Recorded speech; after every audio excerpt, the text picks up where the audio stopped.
সোমবার গঙ্গাসাগর মেলার উদ্বোধন করবেন মুখ্যমন্ত্রী মমতা বন্দ্যোপাধ্যায়।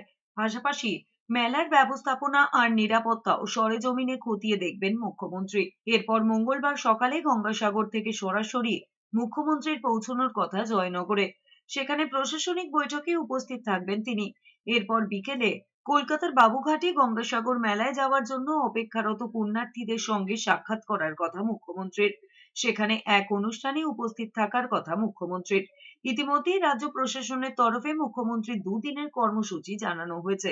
যদিও গঙ্গাসাগর মেলার উদ্বোধন জানুয়ারি মাসের 2 তারিখ করার কথা ছিল, উদ্বোধনী অনুষ্ঠান কেন পেছলো তা পরিষ্কার করেনি প্রশাসন।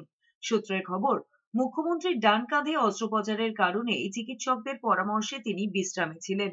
আর সেই কারণে স্টুডেন্ট মিট অনুষ্ঠানও থমকে আছে মুখ্যমন্ত্রীর, যা হওয়ার কথা কলকাতার ধনধান্যে।